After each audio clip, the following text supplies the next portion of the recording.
So, colleagues, we've arrived. This was the final episode of The Falcon and the Winter Soldier, and we're going to discuss it here for you for the lore. Have we introduced the colleagues to Finn Djarin? I know that's not the fandom we're talking about now, but our new friend here, Finn Djarin, Din Djarin, wearing Finn's jacket. He's a new set piece. Yeah. Let's talk about Sam Wilson, Captain America. That suit is, for lack of a better word, premium. Premium.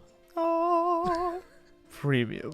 The headpiece looked kind of weird, like around the ear. Yeah. It looked kind of like a... Like, if they didn't have it connect to the rest of the suit, it would have been fine. Like, I'm fine with the white around with the goggles, but then the fact that it connected, it was like a little... They were trying very hard to make it comic book accurate, which it looks Yeah. awesome. It does, like, they really did the thing. They did. It has elements of other Captain America suits from the past, which is very cool. Overall, a really cool suit, and there's so many shots and moments where he's just like, oh, look at him flying down with Carly's body, looking like an absolute angel. Yeah. I'm just like, wow, this Do you man think the whole suit's vibranium or just the wings?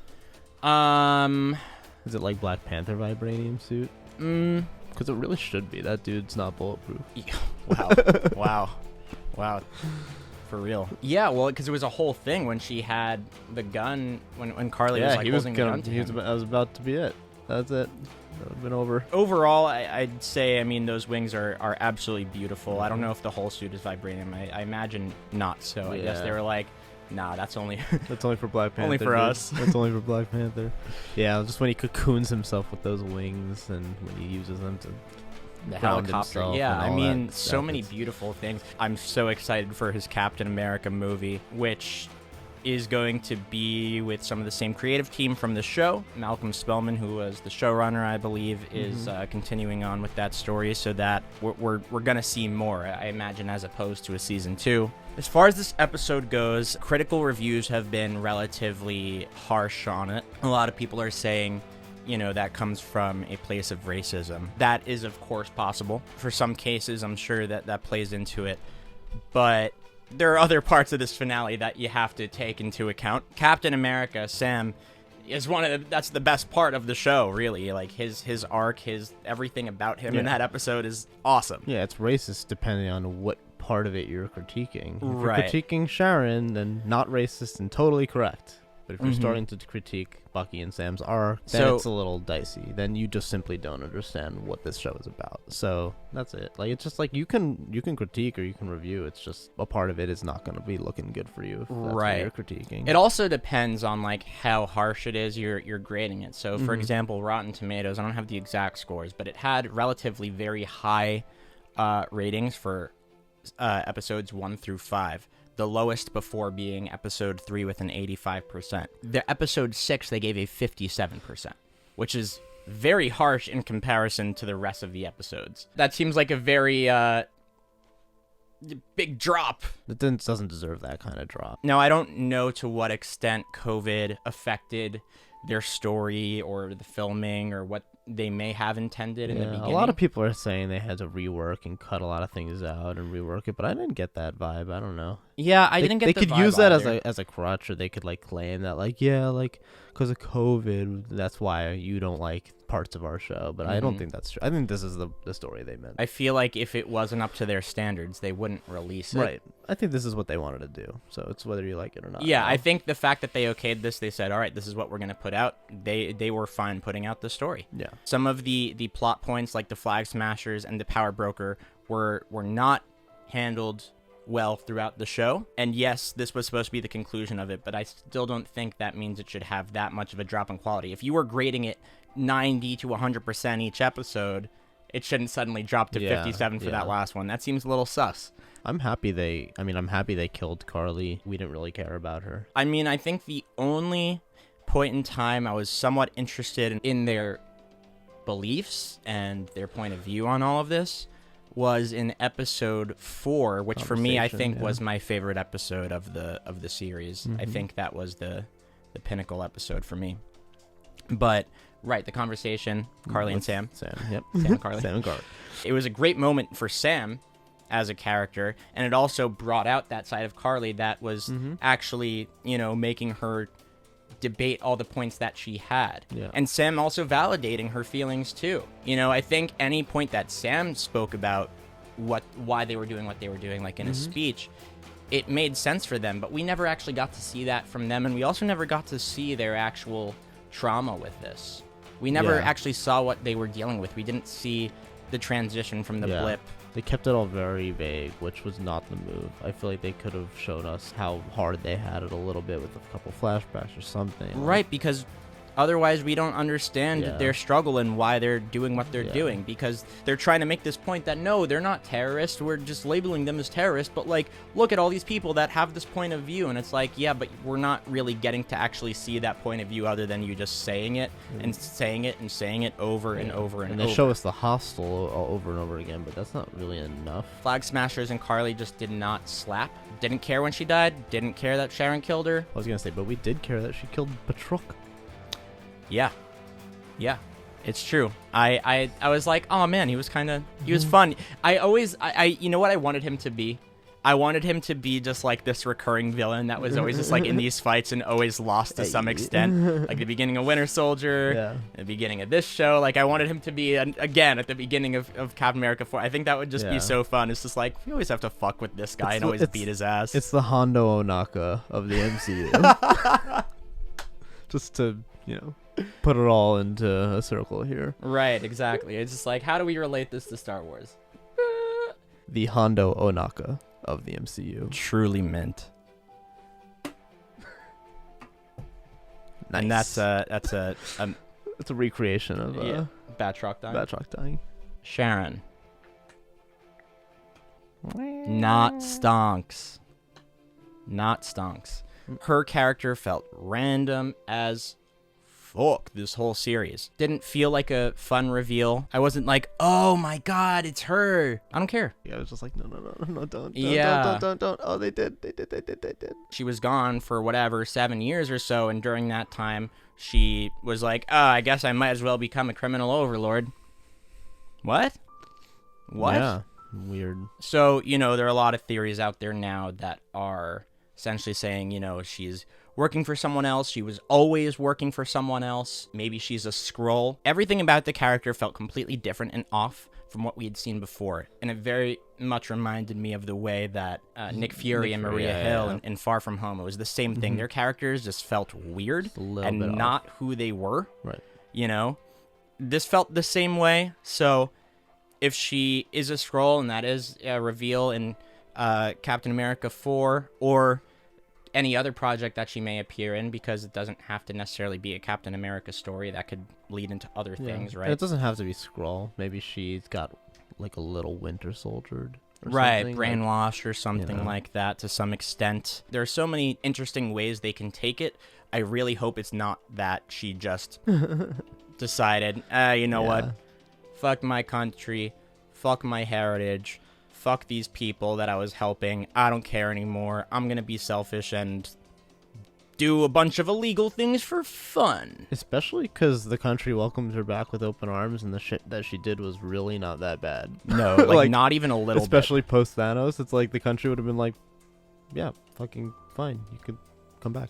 Like your legacy, the Carter name is such a big, I would be happy with a Skrull reveal. Like I can imagine her being up in space with Fury. I could imagine at some point he was like, "Yo, come hang." But also, then why would they have a Skrull out there doing whatever that Skrull is doing, as opposed to just acting as that person and just being chill and It's a bad Skrull. I don't get if the Skrulls are good or bad, so maybe there's good or bad ones. In the comics, it's sort of... They're bad. Some of them are bad, some of them are good. I don't know. Typically, in the comics, they were villains. They were seen as villains. But, in Captain Marvel, they said, no, they're good here. But they're also individuals, They can change given... They have minds of their own, right? One could be bad and the rest can be good. They could all have different thoughts and whatnot. So it could be a Super Skrull sort of situation where... a group of them have decided, what? Actually, no, we don't like whatever plan they're doing. We're going to do our own thing. I'm sure Sharon will probably be somewhat a part of Secret Invasion regardless if she is a Skrull or not. How cool would it have been if the Flag Smashers turned into Skrulls after they died. If Carly just turned into a Skrull after she died. Oh man, they all started this yeah. fuss. They all started this fuss throughout the world, and that's why they were just so good at what they were doing. Yeah. How they had eyes everywhere. How they were able to fight so well and everything. That's a really good point. And they just took the shape of like troubled woke teenagers. Yeah. Wow. That would have been cool. That would have been really awesome. Yeah. That's such a cool idea. Yeah, like like we're just gonna stir up some shit here. Like the movement wouldn't have even been a thing if the Skrulls hadn't done it, but now this whole thing is sort of still there. The whole idea of the Flag Smashers, it's probably still gonna be somewhat existent within the MCU. Now I don't know if Sam's speech did anything with these senators. Right. Senators. One senator who's the authority on all matters in America. Because they just don't want to tell you who the president is. They don't want to tell you who the president is. And that one guy was in charge of everything. Says, let's just make him do everything. They're like, oh, we need a fucking politician. You're perfect. Guy, bald white it's guy. Like, you're in charge of Captain America. You're in charge of John Walker, his case. You're in charge of Sharon Carter now. You're in charge of the whole Flag Smashers. And you are the senator. There's only one senator. The country has one senator. The senator of the United States of America. The Supreme Senator. Supreme Senator. I don't even know his fucking name. I don't give a fuck. Which is even the funniest part of it all. As far as the speech, I thought here's the thing. It made me feel things, but there were parts of it that did feel a little, I don't want to say cheesy. There were cheesy moments in like, oh, that's Black Falcon. Nah, that's Captain America. Listen, I totally I am for the whole yes, the community should recognize him as Captain America, but I think there's a better way to do that. I mean, it was fine when Sam said it himself at the beginning, and we could have left it there. Who are you? He's like, I'm Captain America. Oh, I thought he was on the moon. Yeah, why did he think he was on the moon? He didn't remember? Was he not there for the whole John Walker thing? Yeah. Did you miss that? Did you miss that day of news? It's like, oh, is it, what? It's like, did I miss something? The line there would have been like, isn't that John Walker guy? Not... I thought he was on the... Or just like, oh, another one? Yeah, something else. It's like, oh, that was quick. They could have done more lines like that. It wasn't here thought and through. there. It was just a cheesy line. Right. The finale did feel rushed. It felt rushed. It felt like they had these 5 episodes, and then the 6th one, they were like, we got to wrap up all these story points, and we got to do it in that time frame. With Isaiah, the plaque did say a lot of different things. I think it's important to know, what does this museum tell the people about Isaiah Bradley? What does it tell about the story? Who is it holding accountable? Isaiah Bradley. Isaiah Bradley is an American hero whose name went unknown for too long. Isaiah was one of a dozen African-American soldiers who were recruited against their will and without their consent for participation in human testing in pursuit of the super soldier serum. Most did not survive. The few who lived through testing were sent on secret missions during the Korean War. During the conflict against all odds, Isaiah Bradley rescued his fellow soldiers and 28 other prisoners of war from behind enemy lines. However, fearful of the ramifications of a black super soldier, some individuals within the government tried to erase Isaiah's story from history.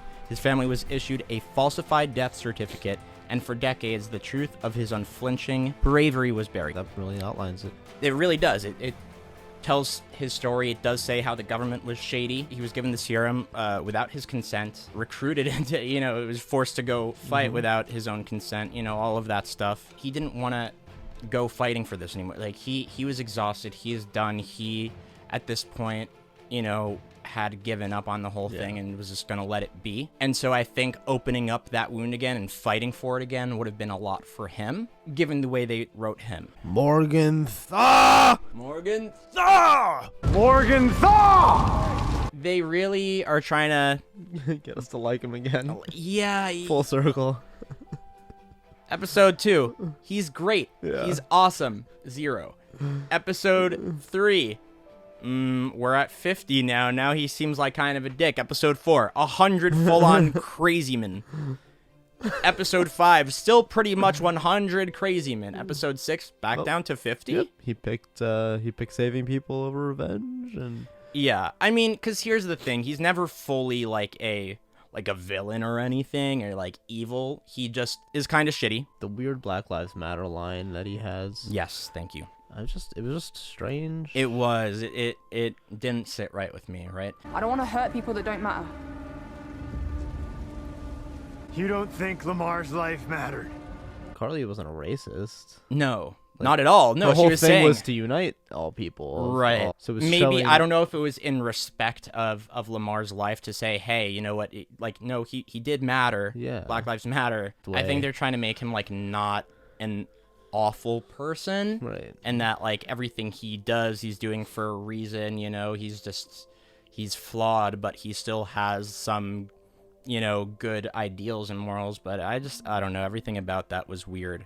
I kind of like a little bit the blurring of the line with Walker in general, and what they're doing with him going forward and his transition into the U.S. agent villain, if you will. What exactly is going to happen as far as him working with Valentina? She is potentially a Hydra situation, probably going to be some sort of Madam Hydra, but also who is she working with right now? Is it a full-on Hydra thing? Is she working with Sharon? Is she working with Zemo? Are any of these three at all related? Maybe the three of them are completely unrelated. Is Thunderbolt Ross involved in any of them? Maybe Valentina, maybe Sharon. I think Sharon and Ross make the most sense. Maybe they're setting up some sort of Thunderbolts team of Zemo, Ross, U.S. agent, maybe. I don't know. Yeah, they're setting up something.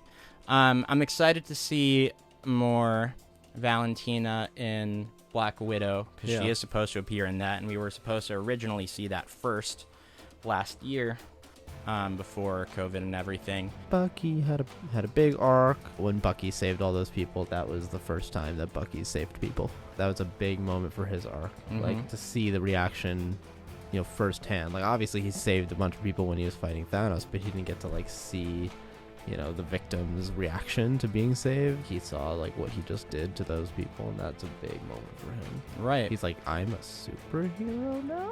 Like in the way that the show did this mission for Sam and his development, it also did so with Bucky. I think it even brought out in him the Bucky we got to see in the first Captain America movie, right? Like his personality, like just him smiling and everything, and his just, you know, the first time we ever see him, he's saving Steve in that first film, and then this is really only the second time we ever really see him saving someone. Oh yeah, true. Which is really crazy considering when that movie came out, 2011. He's had a ton of other appearances as Nick. Zemo and as Nick. Got the last laugh. Alfred and Bruce. So true, though. That's literally what it is. Yeah.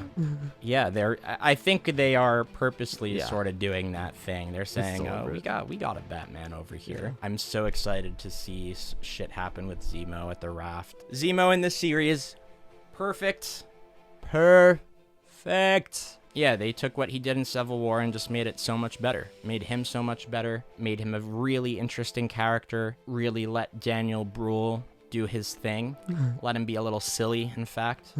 Premium. We've enjoyed the series overall, you know, despite its flaws plot-wise. I'm really excited to see more from Sam Wilson and, should I say, Captain America and Bucky and Zemo, and hopefully better things from Sharon. Everyone, thank you for joining us in this very important conference. We will see you next time in the conference room for the lore. Like, subscribe, and comment, please. Nailed it. Look at you, Loreman. I'm a Loreman now. What can I say? We're all Loremans. Me, he, she, we. They lore now? We're Loremans. Malorman. Malorman.